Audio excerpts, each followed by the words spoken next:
T. Benjamin, allow me appreciate Archbishop of Church of Uganda, His Grace, Dr.Stephen Samuel Kazimba Mugalu, for unity in Church of Uganda. Archbishop of His Grace, Kazimba Mugalu, may God continue blessing you, may He keep guiding you in everything. Archbishop of His Grace, Kazimba Mugalu, may God continue blessing you, may He keep guiding you in everything.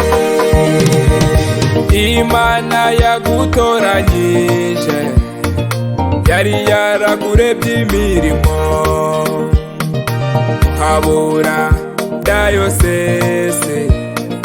We all say thank you for consecration and enthronement of our third bishop, Bishop Godfrey Mbitse. Uwo musi waratunejeje, Archbishop wakoze umurimo, tuzahora tugushima tutagira ubugarukiro.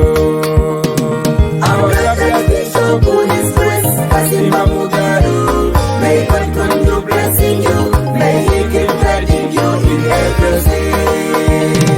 Archbishop of His Grace, Kazimba Mugalu, may God continue blessing you, may He keep guiding you in everything.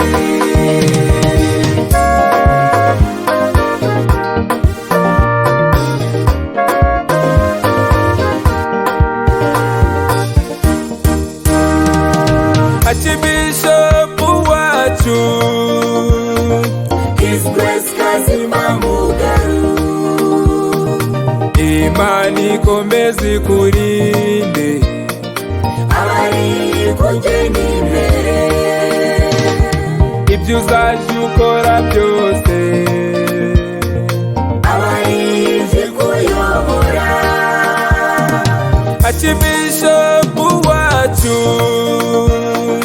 His Grace Kazimba Mugalu, Imana ikomeze ikurinde, abari kugenda imbere, ibyo uzajya ukora byose, abari kuyobora. Archbishop of His Grace, Kazimba Mugalu, may God continue blessing you, may He keep guiding you in everything. Archbishop of His Grace, Kazimba Mugalu, may God continue blessing you, may He keep guiding you in everything.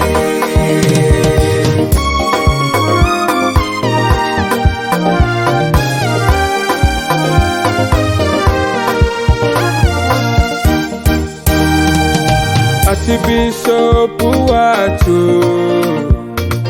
His Grace Kazimba Mugalu, we are all happy, we are all happy.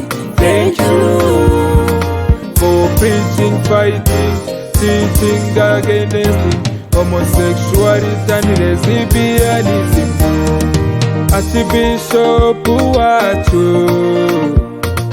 His Grace Kazimba Mugalu, we are all happy, we are all happy.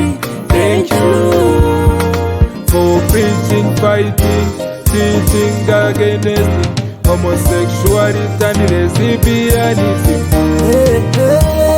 Ibitengwa biragatsindwa.